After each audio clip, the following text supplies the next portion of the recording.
Hey, everybody, it's Captain Kyle. I'm here with the immensely talented Cal Dodd, who you might know from, say, Corn and Peg, DNA's.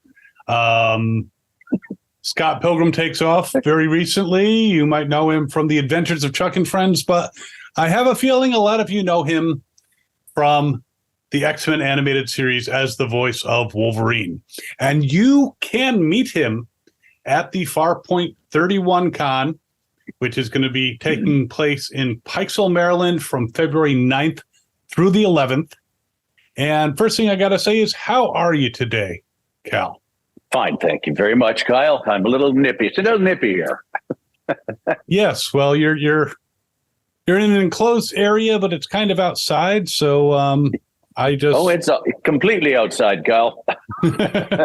Yeah, but it is like a greenhouse sort of thing over this pool. Yes, if it weren't for the snow on the glass, it might actually warm things up. Yeah, and this is where I do all these things anyway, so I'm not comfortable in the house and stuff, in the basement finding a nice place. Certainly is a brisk way to stay awake. Hopefully I won't bore you too much. No, you won't. Well, or else, bub. There, I'll put those down, Kyle.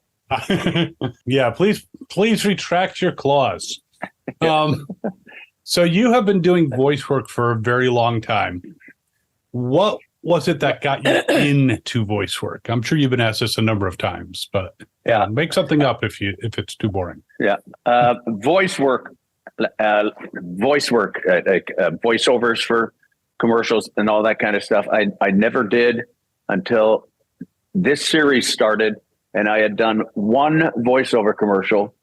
And that was luckily that was the one that someone happened to hear me doing no, it wasn't that. It was I was a singer from 70 when I came to Toronto as a child. I was a singer singing radio and TV commercials.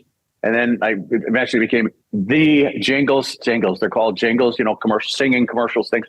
And I was like the go-to guy. And whether it was group sing or solo, I was on, I'm going to say 85% of all the work out of Canada, I was on it singing one way or the other.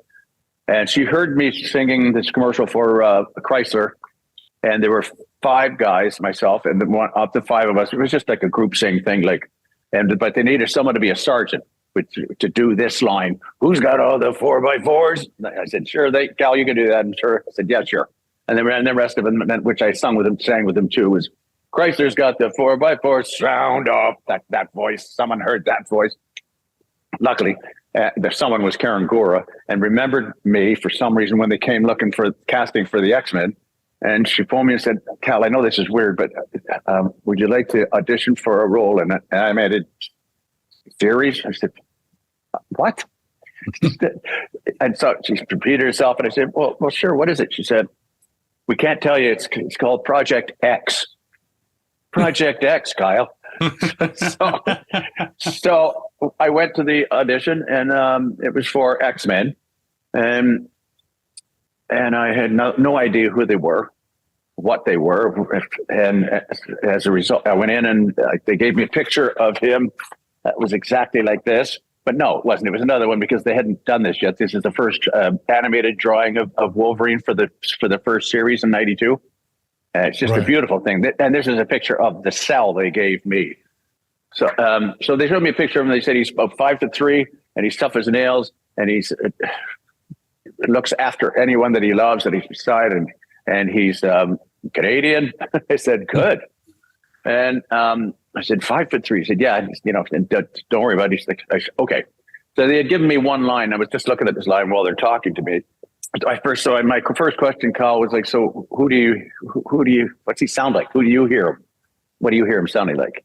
And they said, right off the bat, it was like all of them said, well, Clint Eastwood.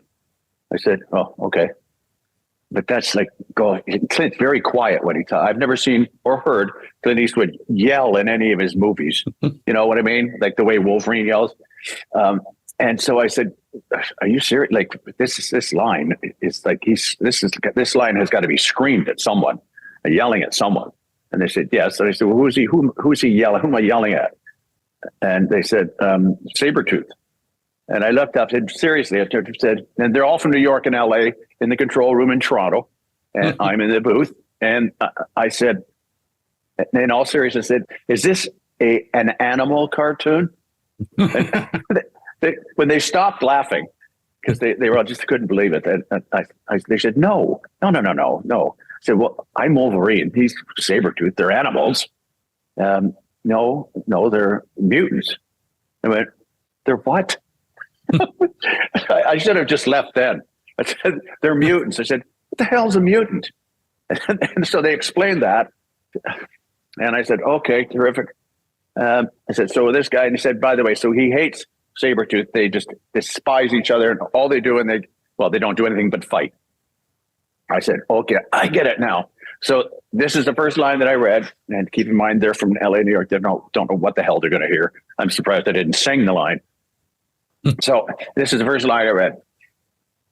"All right, you egg-sucking piece of gutter trash. You always did like pushing around people shorter than you. Well, I'm shorter. Try pushing me." What? And they just went, "Oh, crap. Holy crap. Give them some more lines." So I read for the next 20 minutes, different lines and stuff. And they said, "Okay, you can go. Thank you very much." I said, "Well, no, thank you. It's been an experience." And I left, and they phoned me the next night. And I said, "Would you like to be our Wolverine?" I said, "Well, let me check my calendar." "Yes." And that was beginning of 5 years, Kyle, of like the best five, not best, because I love singing. It's my life, my heart. But this guy took a big chunk of my heart for 5 years. And I just, I became him. And it's just crazy that we're back doing it with Disney Plus whenever it comes out. Yes, which we don't know, and we don't ask anything about the new series. And we know you're playing Wolverine. We know that much. Yeah, I've heard rumors, like again, the rumors like on YouTube and whatever on your media, March of this year. So just pray. Yeah, I had heard rumors of nice January, and I'm like, yeah, it hasn't come out yet, but no. Yeah, I heard that too. But March was the first one I heard, and it's that's still ahead of us. So I got to hang in there with March. Well, we hope so. I do see on your IMDb, you were singing Doozer before you were in X-Men. You were the singing Doozer on Fraggle Rock. That sprung from your singing jingles? Yeah, for 5 years. We did that for 5 years. Myself and Sharon Lee Williams, another singer in Toronto, Canada. And they just picked the two of us to help the cast of Fraggle Rock. They were just astoundingly talented and wonderful. We had a riot. And of course, His Majesty would show up 2 or 3 times in a year. So we did it for like 3 years, but it went on for 5. Anyway, so our job was to like, whenever there was, we did the theme song, Down in Fraggle Rock, and with the, all of us sang that. And anything that the group, like the Doozers or the Fraggles sang, we would build up so it sounded big and it was in tune and stuff. Mm-hmm. So it was just great. And so they asked me if I wanted to be a Doozer. I said, "Well, sure." So I did one of the Doozers. Who doesn't want to be a Doozer? Exactly. With a name like that. And Henson was just a riot. He came in because I do a lot of impersonations and have since I was like 6. But he came in and I couldn't resist it because, this is Kermit, aside from being, Mr. Henson. And he said, "So I hear you could do Kermit." I said, "Yeah." So he said, "Well, let me hear it." And so I sang the song of "Why Are There Always Songs About Rainbows?" That thing, which he just laughed his head off and just went, "That is excellent." He said, "That thank you." I said, "You're welcome." So yeah, that's my start. That's my story on that. Yeah, it's got to be a little nerve-wracking doing the voice of a character to the person who invented the voice. And I'm sure it happens to you all the time. You get people coming, "Hey, bub," trying to do a Wolverine. Yeah, I've had that in, like I said, Kyle, in all the commercials I was doing, major beers, like all the beers, Canadian beers. And it was from Molson Canadian, the beer, and I did my Tom Waits impersonation. Who I love Tom Waits, and I love his albums, always have. And this was I impersonated him. Well, it hit the airwaves for about 2 days, and he's infamous. We should have known this. No. He said, cease and desist. Take that commercial off the air. I don't want people thinking I'm supporting beer of any kind. Yeah, so it came off the air. But he said it's because of course he didn't write the jingle, and it wasn't like a song of his we were doing. It was totally different. But the fact, which is a compliment, a backhanded compliment to the singer, you did me too well. Don't do that anymore. So we stopped doing that. Very, very interesting. Yes. Yeah. I imagine, have you ever had that happen again where you did an impersonation so well that you got a reaction, either positive or negative, from the person you impersonated? Yes. When COVID started, I started posting on Facebook. I'm up to 1,700 songs now. I was doing 2 a day for 3 years. It's been 3 years now, something like that. And of course, it was great tracks that you pay $2 for and stuff. And it was like basically a karaoke on stuff. But because I had to there was no work, you couldn't go down into a studio and work because of the COVID. So there was no work. So I had to keep the pipes happening. So I just started singing.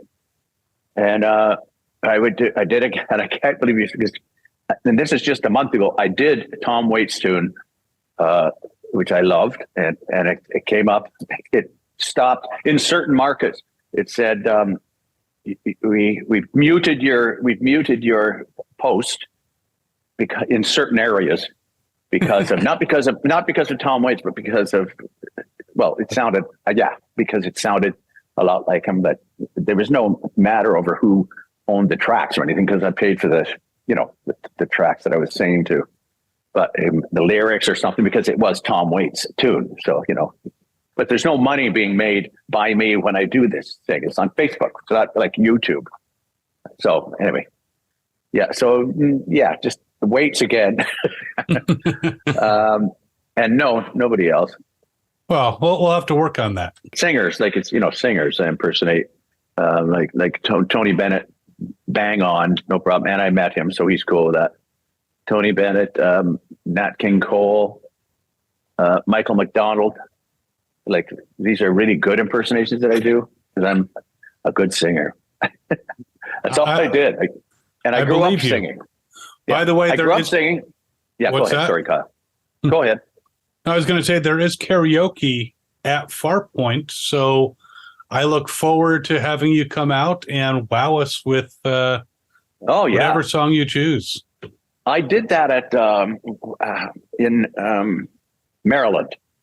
In Maryland at the Comic-Con that I went for. There was only a 1-day thing too, but I did a Billy Joel tune, New York State of Mind, and just kicked butt.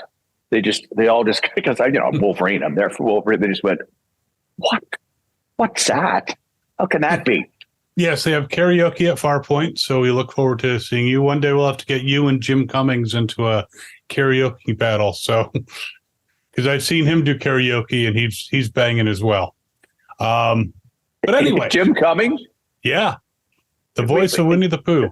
Winnie the Pooh. We were in New York at the New York Comic-Con together in the same booth.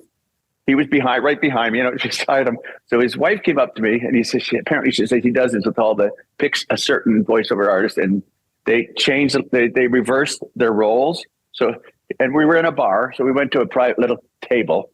And right beside each other, she said, okay, so what's one of Wolverine's lines? And I said, well, for this purpose, because she said it's only about 5-6 seconds that I post and it's gone, but people just go crazy, it goes viral. So I said, one of Wolverine's very quickly would be, I go where I want to go. Okay.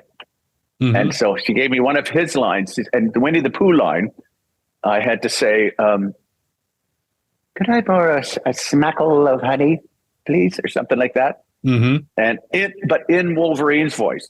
So in Wolverine's voice, can I get a smackle of honey? And he had to, in Winnie the Pooh's voice, say, I go where I want to. I want to go. Whatever it is, because I don't do that voice. I haven't heard it enough. But it was very, very, very, very funny. I didn't know that he sang.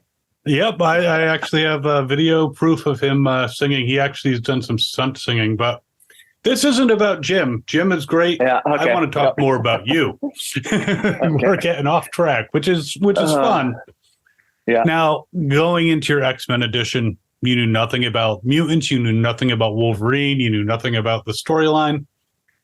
Yeah. I take it that has changed a bit. Have you gotten into reading any of the comics, or do you just, Oh, yeah. Oh, yes.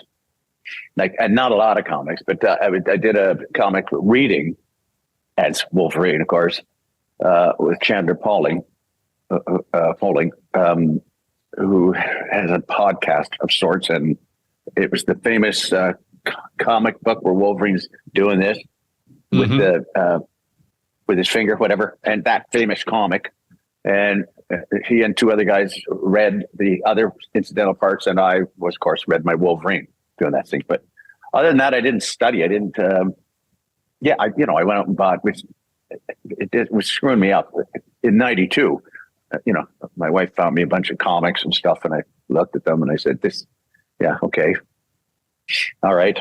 Still didn't help me. So, because I had in my head what I was going to do, and just, I have to watch that. So like reading the comics really didn't do anything for me, except, they were pretty violent, the comics. Yes. Yeah. As opposed to our series, because we couldn't be violent, and there was never ever to be any blood shown on the screen. Which is odd, because you have, or anyone killed. 3 blades. No one was ever killed. You have 3 blades coming out of each hand, and you can't cut anybody. I know. The only people that I could puncture with those were the Sentinels and those kind of things. So no human being was ever, and they all ran away. If there was like a bomb or something burst, all the people, you could see them running away. So no one was ever, they made a point of never killing anyone. Well, I mean, they did that with the A-Team too. 13 million bullets fired every episode, and no one ever got shot. So they do that in live action too. So I know we are all looking forward to X-Men 97, and I know that you're also not able to really talk much about it other than that it might be out in March. But other than Wolverine, you've played some other characters. Is there another character that you've really enjoyed playing? I love playing Bob Wire in a cartoon called King. Yeah, I just love the voice that I come up with for that. And it was one of the, like almost like a Elmer Fudd kind of voice, but with guavel in it. he was a cute, and he was made of barbed wire. And this kid had a dreamland that he underneath his bed that he was king. He was king at it and stuff. And it was a very cute cartoon. I like that. Of course, it wasn't really an animated character, but Slappy from Goosebumps. The TV series Goosebumps. Well, I played the voice of Slappy. Yeah, he was a dummy, wasn't he? Yeah, a very mean, mean dummy. And the kids go crazy, like at Comic-Cons, and it surprises me because they just love them. The little ones, and stuff, and other ones just like start shaking as soon as you do the voice. It's like when you do the voice, it's very weird. Wolverine's one thing, but as soon as just after hearing Wolverine, you must be there for it, and then you hear Slappy, which was like. Was very nice you to dump me in the sewer like that, wasn't it, Sarah? I've had a cough for 3 months, and I'm desperately trying to get rid of it before these Comic-Cons come up. So that's why I'm clearing this thing. Hot brandy, I heard, helps, but you would probably know better about throat treatments as probably, have you blown out your voice a lot or at least, gotten your voice really bad after doing a long session, especially like with video games and stuff? Yeah. Or any time that in X-Men, if it was Cyclops, Sabretooth and myself, it'd be myself and Don Franks, may he rest in peace, across from each other in the studio. And it was just non-stop screaming and that kind of stuff, and screams and grunts for an hour. And I was forget singing, let alone talking after that, because it was just ridiculous. Like hoarse as a drake, as a goose. Well, And it's concerning when you can't talk or sing. Really scares me when I can't sing, which is the case for the last 3 months. But we're getting there. well, I'm definitely hoping that you're recovered in the next couple of weeks. And it's interesting that you mentioned Cyclops because he's kind of a frenemy. He's like the number one frenemy of Logan because of the whole, Jean love triangle. Yeah. So, yeah. Yeah. Tell Cyclops I made him a convertible. that guy, or teacher's pet. Now, were you surprised going into X-Men of the depth of the characterization? Once you started, you're like, first you thought it was an animal show, but once you got into it, I couldn't believe the writing. I just thought the writing was brilliant writing on the series. Like it was just, they were covering all kinds of issues that are still around today, unfortunately. And they broached all those things, like for instance, killing Morph in the second episode. See ya. What? And Fox people said, you can't do that. Before they put it on there, before they were writing the episode, they said, well, we're going to do that. What do you mean we can't do that? Well, they're kids that are watching this. You can't kill one of the X-Men. But it's not really an X-Men. Well, regardless, the kids love him. Well, he's going to die. That kind of thing. They covered that in death. The kids are going to, sooner or later, their dog or their aunt or their uncle or their mom is going to die eventually at some point, and they'll have to do that, deal with it. He said, well, yes, but, and, everything, mutants. And to begin with, we're mutants. So racial discrimination of any kind, the kids had to deal with whether they were chubby in school and being picked on. They just loved this X-Men series for that reason. They could pick their own hero or heroine too, because there were many, many female, well, as Rogue, Storm, Jean, Jubilee.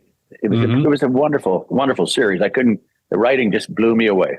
And Wolverine had the funniest lines of any of them in an odd way, because even when he delivered them, he was sort of angry. I'm glad to see that in real life you are not nearly so angry. No. Well, give me time. It's early. It's early, Kyle. Now, I want to finish up because I can see your breath. That's okay. I'm not cold. That's true. You are Canadian. But I was wondering, other than the X-Men 97, which we can't really speak much about, are there any other projects that you can let us know that you're working on? No, just no. Just doing whatever commercials come up here, and it's still slow, very slow, because the COVID keeps rearing its ugly head. Here's a new version of it. So it's just people are very wary still. Understandable. So the business isn't booming, but if there are commercials that come up, I audition, and that's all. That's all you can do. And if you get them, you get them. We are looking forward to hearing you soon, on Disney Plus, and of course, we're looking forward to seeing you at Farpoint. Again, for those watching, February 9th through the 11th, Pikesville, Maryland. Go to farpointcon.com to get all the information. And, Cal will be there and some other wonderful guests. Yeah, everyone watching, Thanks for watching. Cal, thank you so much for spending this time with me. And you are so welcome, Kyle. And I will not be there with bells on. I'll be there with claws on, Bob. All right. And I will keep my distance out of swinging range. I can't wait to get there, because it's been a long time. And I love the fans to death. I just love them. They are so cool and so wonderful and so truthful. Well, we are so glad to have you there, and I'm sure you'll have a good time. And everyone out there, definitely check out Farpoint. And No matter what, thanks for watching. And as always, have fun and follow your fandom. Thank you for watching this video. I am Invader Zim, and I traffic in doom. And so, if you do not subscribe to this channel, you will have doom that befalls you by me, Invader Zim.